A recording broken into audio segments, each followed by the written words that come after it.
Olá, gente. Essa é a nossa segunda aula sobre a transformação do dinheiro em capital. Nós estamos expondo as determinações lógicas do conceito de capital.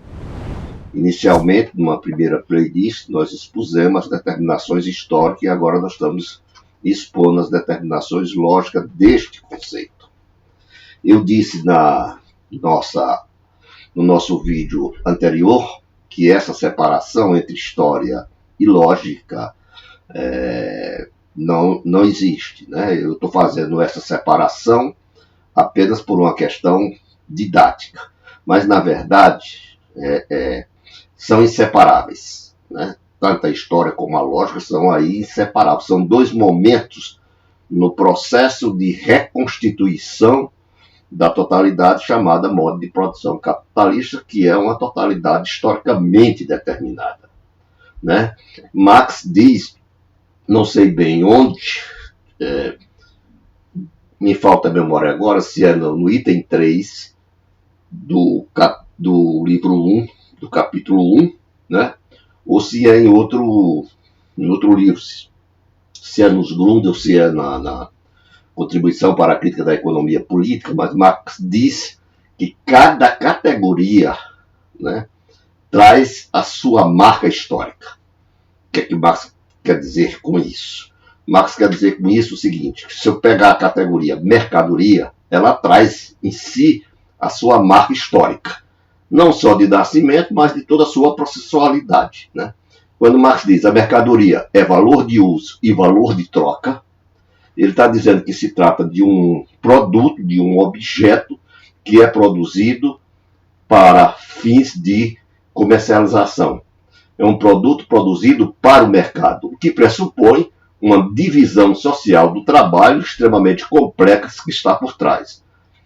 A divisão social do trabalho, né, é uma condição eterna de existência, digamos assim, da produção enquanto tal na história da humanidade.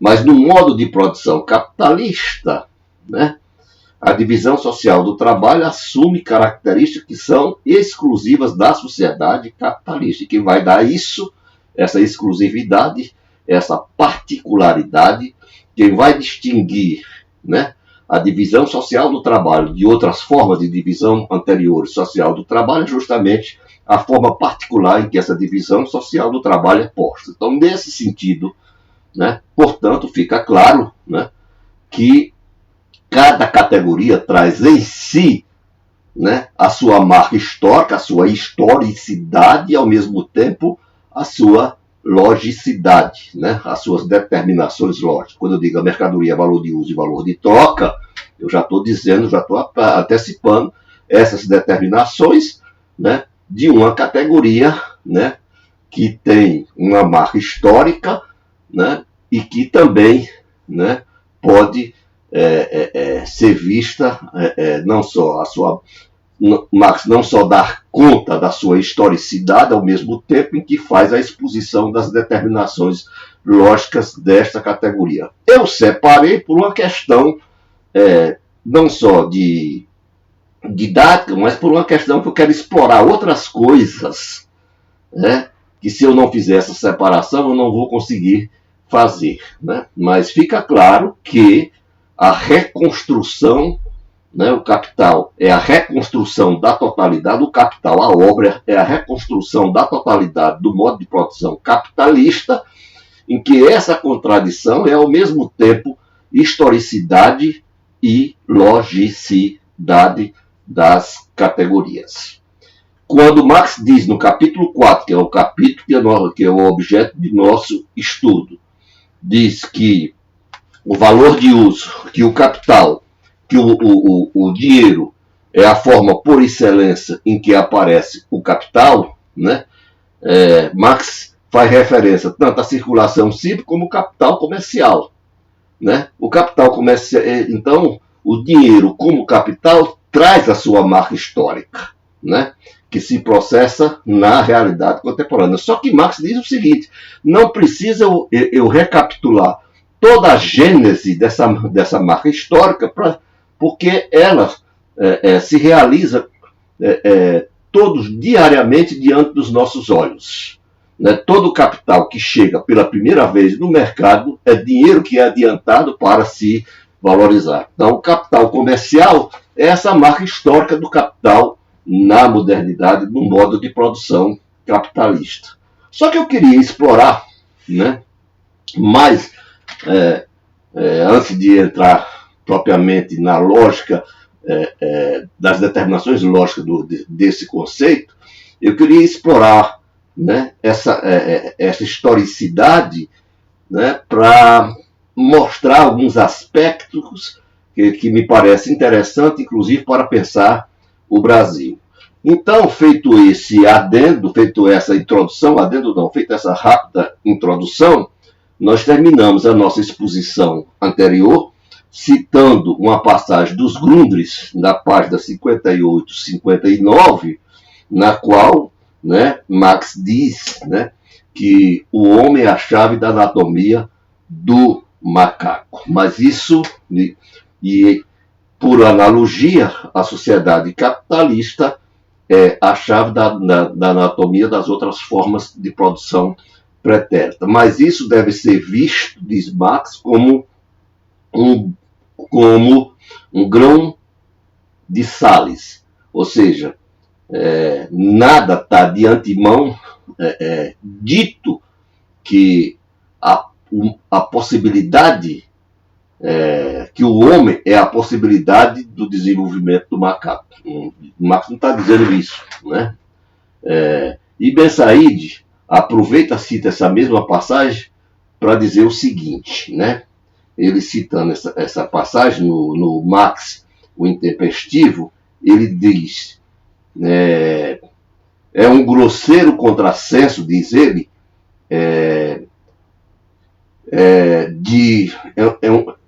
a prova de uma concepção determinista ou teleológica de história, como se já estivesse desde sempre para sempre determinado que o macaco se desenvolveria no homem, né? A prova de uma concepção determinista ou teleológica da história, isso não existe em Marx, diz Ben Said.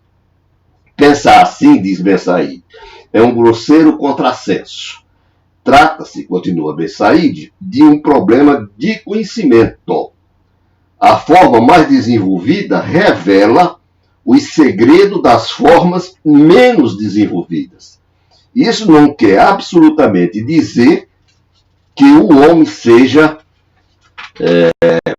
o destino do macaco, seu único desenvolvimento concebível, seu único porvir realmente possível. Nada obriga, com efeito, a considerar o homem como uma finalidade do macaco. Há entre eles, o homem e o macaco, muitas bifurcações, muitos possíveis. Portanto, a história ela não tem sentido único, ela não é determinista, não existe uma concepção teleológica de história em Marx, né? Daí se pode inferir disso que diz o Ben Said, que as relações históricas se processam numa articulação de permanência e mudança. É justamente essa conexão de permanência e mudança que permite estabelecer uma ligação entre o passado e o presente, entre formas históricas pretéritas e presentes, ainda que as formas passadas, como diz Marx anteriormente, eu citei na aula passada, essas formas passadas permaneçam, né, continuem na contemporaneidade de formas atrofiadas ou mesmo dissimuladas, né?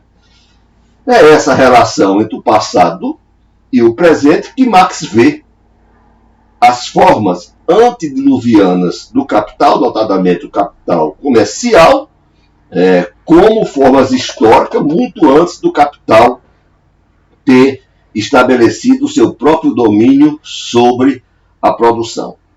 Nessa sua existência antediluviana, A função exclusiva do capital comercial é mediar o intercâmbio de mercadorias. Seja qual for a organização social de produção, os extremos entre os quais medeia o capital comercial estão dados para ele do mesmo modo que estão dados para o dinheiro e para o movimento deste último.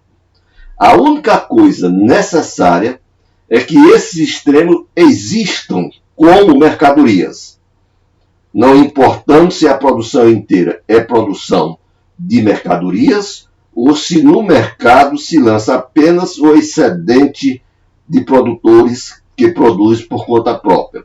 Ou seja, aquilo que ultrapassa suas necessidades imediatas, que são satisfeitas por sua própria produção. O capital comercial medeia somente o movimento desses extremos, das mercadorias como pressuposto que eles são dados. Então, cabe ao capital comercial, a função do capital comercial é mediar esses dois extremos, né? Ele compra a mercadoria para revendê-la a um preço mais alto, né? Daí vem o lucro do capital comercial. Como mediador do movimento de intercâmbio geral de mercadoria, o capital comercial domina a produção. No entanto, dentro do modo de produção capitalista, e aqui é que está a particularidade, né, que distingue, né, o capital comercial das suas formas antediluvianas do capital comercial no modo de produção capitalista, Marx diz, dentro do modo de produção capitalista, ou seja, tão logo o capital tenha se apropriado da produção e dada a ela uma forma totalmente modificada e específica, o capital comercial se manifesta apenas numa função particular. Em todos os modos de produção anteriores, e em maior medida, quanto mais a produção se encontra diretamente voltada para prover os meios de subsistência do produtor, o capital comercial parece desempenhar a função por excelência do capital, né? Ele parece ser a forma dominante de existência do capital. No entanto, essa supremacia do capital comercial no interior do modo de produção capitalista, diz Marx, abre aspas, perde sua existência autônoma para ser rebaixada a uma forma particular de investimento de capital em geral. E o nivelamento dos lucros diminui sua taxa de lucro à média geral. Ele, o capital comercial, funciona apenas como agente do capital produtivo. Essa é a particularidade. Então, quando Marx diz, né, parte do valor de troca do dinheiro, na forma de dinheiro, para explicar o que é o capital, né, esse dinheiro, né, que se transforma em capital, tem a sua marca histórica, e a sua marca histórica seria o capital comercial, mas Marx não precisa recorrer a essa gênese do capital comercial, porque o dinheiro, o capitalista, para valorizar o seu capital, ele tem que entrar dentro do movimento contínuo e renovado de sempre estar adiantando dinheiro para, com esse dinheiro, né, adquirir lucros com a compra e venda de mercadorias. Isso acontece, se desenrola diariamente diante dos nossos olhos. Ou seja, né, aqui o Marx mostra que o capital é uma categoria que traz consigo a sua marca histórica, né, mas essa marca não precisa recorrer à gênese dessa marca histórica, né, basta atentar que o capital, o dinheiro é a forma de aparecimento desse capital e que essa forma de aparecimento, né, ela traz em si a mesma lógica do capital comercial. O capital comercial é jogar dinheiro na circulação, comprando mercadoria, para tirar da circulação mais dinheiro do que ele adiantou. Comprando barato ou vendendo caro. No capitalismo, essa mesma lógica está presente, porém de forma diferente. Né? O dinheiro é adiantado como capital para se valorizar, né? E depois de valorizado, tem que se renovar esse ciclo sob pena do dinheiro como capital se esterilizar. Então, o dinheiro, seja no capital comercial, seja no capital, seja como a forma do capital no modo de produção capitalista, o dinheiro é a forma em que aparece imediatamente o capital. Nessa passagem que eu acabei de citar, né? No entanto, né, Marx continua, vou continuar com a citação que eu acabei de fazer de Marx, dizendo que o capital comercial, no modo de produção capitalista, perde a sua autonomia e passa a ser uma função ou rebaixada a um setor particular do capital produtivo. Ele funciona apenas, como diz Marx, o capital comercial, como agente do capital produtivo. Aqui as condições sociais particulares que se formam com o desenvolvimento do capital comercial deixam de ser determinantes. Pelo contrário, onde o capital comercial predomina, imperam condições obsoletas.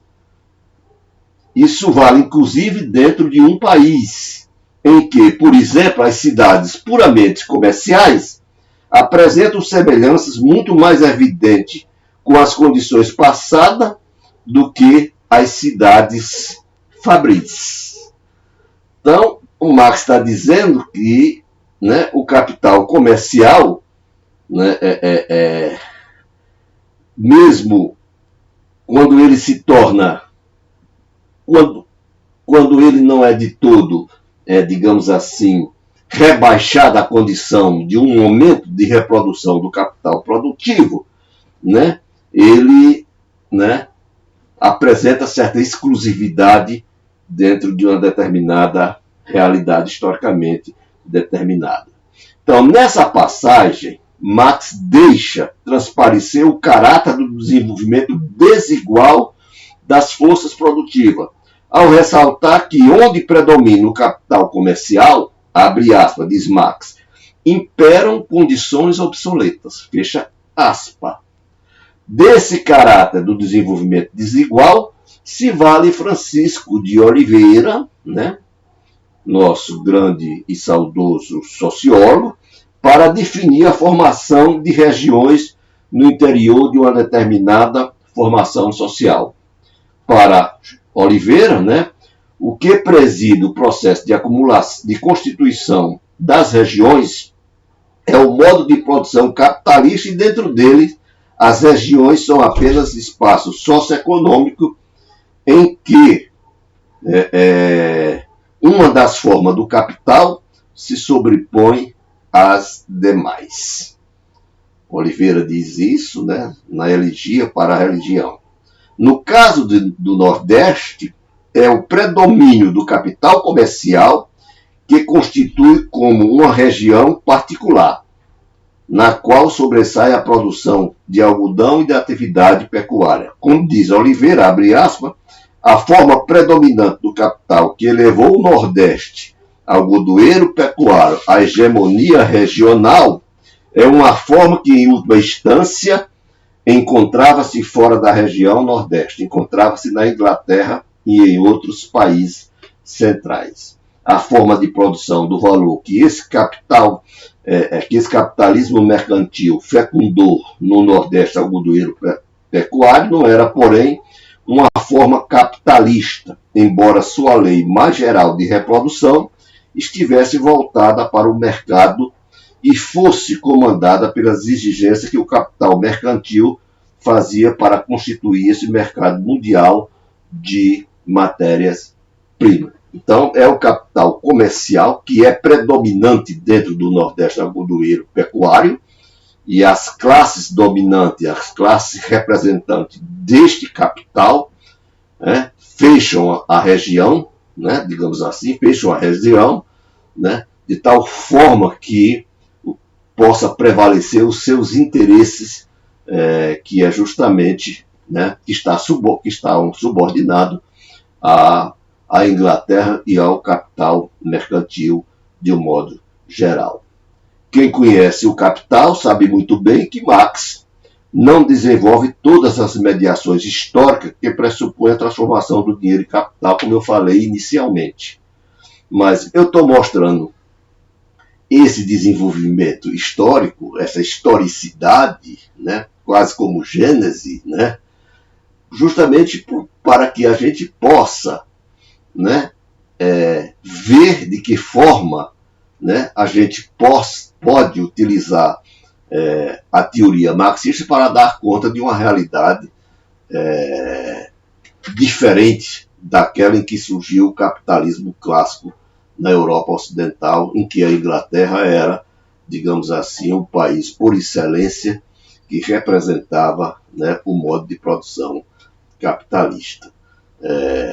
Eu falei da vez passada, inclusive, né, que as leis que determinam a forma de como, né, se deu o processo de expropriação e transformação do feudalismo em capitalismo, né, não é o mesmo que acontece no Brasil.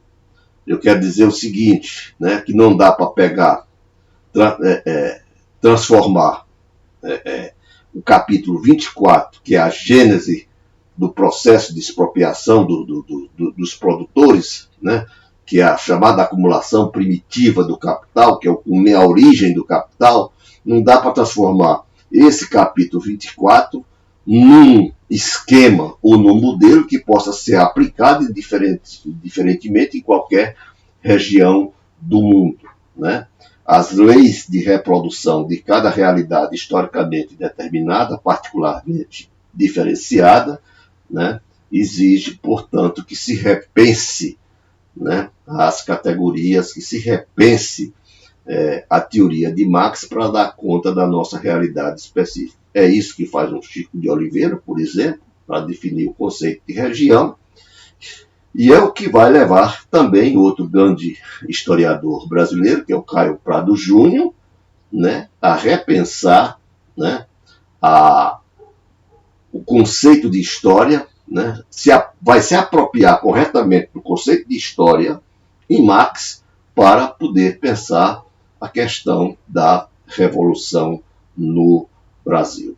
Então, eu vou ficando por aqui, né, e espero que tenha ficado relativamente claro, né, as razões por que eu separei as determinações históricas, as determinações lógicas. Claro, eu só fiz isso com o intuito de destacar, né, como eu posso me valer, né, dessas gênesis históricas de cada categoria, digamos assim, né, para repensar realidades, particularidades diferentes daquelas que Marx analisou para a Europa Ocidental.